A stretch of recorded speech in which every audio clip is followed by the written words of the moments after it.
So I want to tell you about a problem that hardly anybody knows about.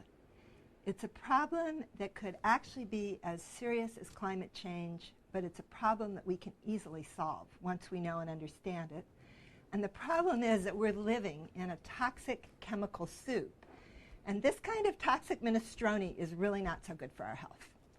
For example, some of the chemicals that are in our couches and our TVs can migrate out into dust, and from the dust find their way into our pets, ourselves, and worst of all, into our children.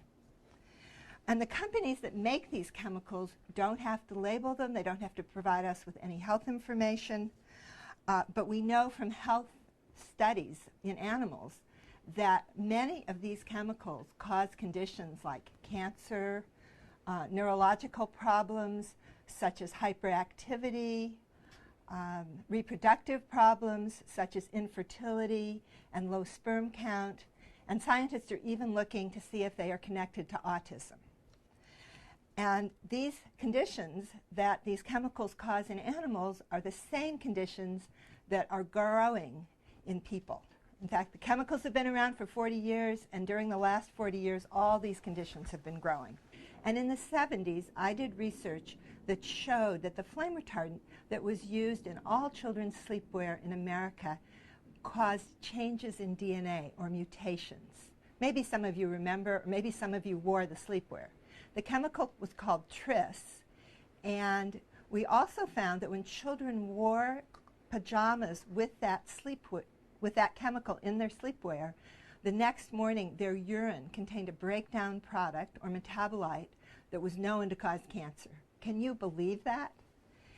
And we couldn't believe it either, so we wrote a lead article for Science magazine, and 3 months later, tris was taken out of children's sleepwear. Yay! However, the same tris that was taken out of children's sleepwear is today back in our couches, in our furniture. And that's really hard to believe. And another problem is chemicals like the tris. They migrate out of our furniture, as I said, into our pets' bodies, our bodies, worst of all, our kids' bodies. And then they end up in the soil, the ocean. They make their way back into the food chain, and they accumulate into creatures at the top of the food chain.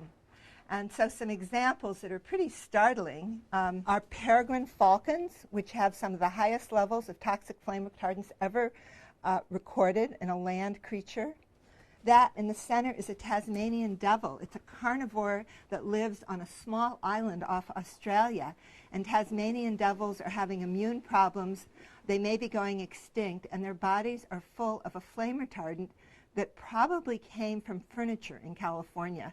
And these chemicals are even in the Antarctic. And a really sad thing is that killer whales are full of flame retardants. One that was banned 30 years ago, you still find in killer whales because these chemicals last a really long time in the environment and in our bodies. That's one of the huge problems with them. And the killer whales now, the level is increasing of the chemical that comes from our furniture. So there's even a paper called Fireproof Killer Whales. What could be sadder? So I'm a mountain climber, and when I feel a little sad and discouraged and I want to think, I climb a mountain. And when you're walking on a ridge like this with a 3,000-foot drop-off on either side of you, you can get focused. You get new ideas. This was actually on the first women's ascent of Denali, the highest mountain in North America. So while I'm on that ridge, I'm going over and over in my mind, what can we do about these toxic chemicals that go from our couches to our kids to the killer whales?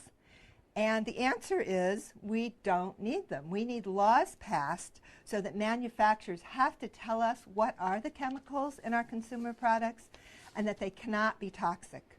We've got to demand no more toxic chemicals in our computers, our couches, our TVs, and that way the chemicals won't end up in our cats, our kids, or the killer whales.